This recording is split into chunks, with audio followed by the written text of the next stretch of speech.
Hey guys, it's been a minute since I've updated you on this project. This is part 3 of building a house. In today's video, we're going to cover drywall and the septic system. Let's start with drywall. For the most part, it's pretty basic other than they went with the 5/8 drywall size instead of the normal 1/2 inch. With it being a little thicker, it's going to reduce noise and provide a little bit more insulation. If you notice the purple drywall, that is for moisture control, which is why we have it in the bathrooms, laundry, and utility room. For the showers, they used sheetrock, which is a cement board and most resistant when it comes to water. I would say it's one of the better options to install in the shower area.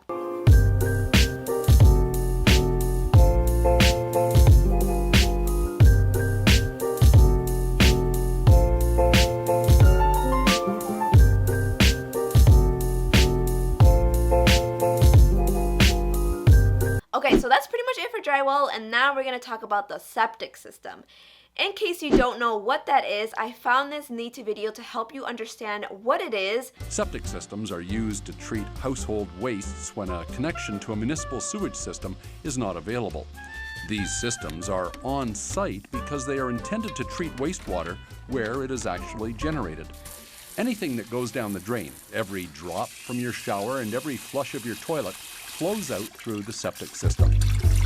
Typically, a septic system consists of a storage tank, a network of pipes, and billions of microorganisms inside the tank that help process your waste.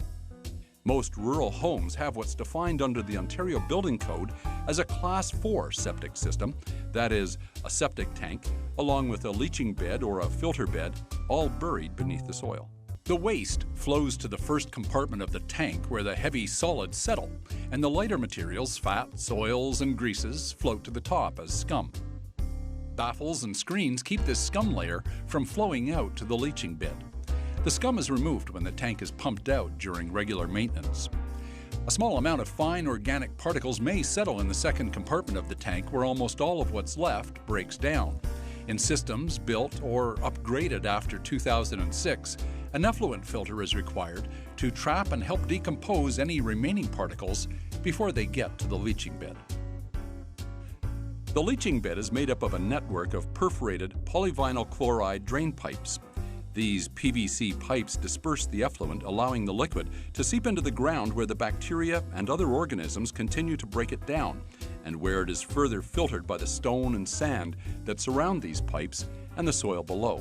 Now that you got some knowledge on what it is and how it functions, I'm going to show you the system for this house. First, they dug a hole that is large enough to fit those two tanks because let me tell you, they are pretty big and really heavy. Then it came installation, so here's some photos of it while it was getting installed. Then came the installation of the pipe that runs the waste from the house to the first tank, and these are the underground pipes where the clean water is going to be distributed. To summarize it all up, if you remember the white tube that connects to the house, it is buried under there. The waste then travels through the tube into the first tank where the solids and scum are separated from the water.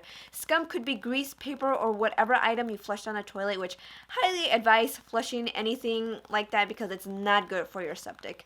The water then travels to the pump chamber where the separation process is then repeated, and this is where the water is going to be purified and cleaned. The clean water is then going to be dispersed into those underground PVC pipes, which is then going to be released into the ground. This is where the clean water is going to come out, and don't worry, the septic system is going to filter out all the bacteria, so there's not going to be any nasty water coming out of these pipes. Well, that is it for this video. If you stayed to the end, here's a little sneak peek of what's to come on the next video. We're starting to get into the design phase, guys.